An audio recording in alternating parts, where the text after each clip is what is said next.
Hello বন্ধুরা, তো এটা ছিল 14 আগস্টের দিন, যেদিন আমরা একটু বেরোচ্ছিলাম। ডুগ্গু কোথাও কখনো ঘুরতে যায়নি, এই প্রথমবারও বেরোচ্ছে।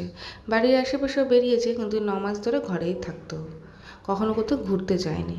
তা আমরা যাচ্ছি নাকতলা থেকে কামালগাছিতে, আমার মাস্তুতো দেওরের বাড়িতে। ওর মেয়ের বার্থডে ছিল। দুপুরবেলায় আমরা বেরিয়ে গেছি, একটু আগেই যাওয়ার কথা ছিল। ডুগ্গু একটু ঘুমিয়ে পড়েছিল বলে যায়নি। পাপা যাবে না, তাই পাপা একটু ডুগ্গুকে আদর করে দিচ্ছে, আর ডুগ্গু ভাবছে পাপা যাবে, এই জন্য পাপার কোলে ঝাঁপিয়ে পড়েছে।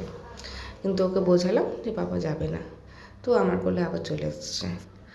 যাই হোক, তো আমরা বেরোচ্ছি। তো তোমাদের একটা কথা বলি, এতদিন আমি ভিডিও আপলোড করতে পারছিলাম না, কারণ ডুগ্গু ভীষণ শরীর খারাপ হয়ে গেছিলো। ওর ভীষণ ভাইরাল ফিভার ছিল। ওর 103, 104 জ্বর ছিল 4 দিন 5 দিন ধরে। এখন মেয়ে একটু সুস্থ আছে। তা সেই কারণটা, জ্বরের কারণটা হচ্ছে আমারই ভুল ছিল। যাওয়ার সময় ডুগুর পাপা ক্যাব বুক করেছিল, আসার সময় কামালগাছি থেকে নাকতলা আমরা অটো করে এসেছিলাম। এটাই আমাদের বড় ভুল ছিল, কারণ এত জ্যাম, এত পলিউশন মেয়েটা সহ্য করতে পারেনি। ওর ভীষণ এসে শরীর খারাপ হয়ে গেছিলো, বমি টমি করে জ্বরে পড়ে গেছিলো মেয়ে। তো একটা সাধারণ ভুলের জন্য একটা বাচ্চার কষ্ট, আমরা ভাবি যে হয়ে যাবে, কোনো ব্যাপার না, কিন্তু আমরা যেটা সহ্য করতে পারবো একটা বাচ্চা সেটা সহ্য করতে পারে না।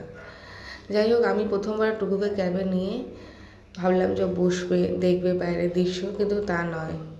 ও ওই নো স্মোকিং যে কার্ডটা আছে ওটাকে টেনে ছিঁড়বে। এই যে দড়িটা দেখেছে, কাগজটা দেখেছে, ওটাকে টেনে ছিঁড়বে। ও অ্যাকচুয়ালি বাড়িতে যেসব কাগজগুলো দেখে সব ছেড়ে বসে বসে ও ওটাকেও সেটা ভাবছে যদি ছেঁড়া যায়। আমি কিছুতেই ওকে শান্ত করতে পারছি না, আমি চেষ্টা করছি ওকে শান্ত করার, কিন্তু হচ্ছে না। অ্যাকচুয়ালি বাচ্চারা যেটা মনে করে করবো তো করবোই, এটা সব বাচ্চাই সমান। তা আমি ওকে চেষ্টা করছি অন্য কিছুতে মাইন্ড ডাইভার্ট করার, কিন্তু হচ্ছে না।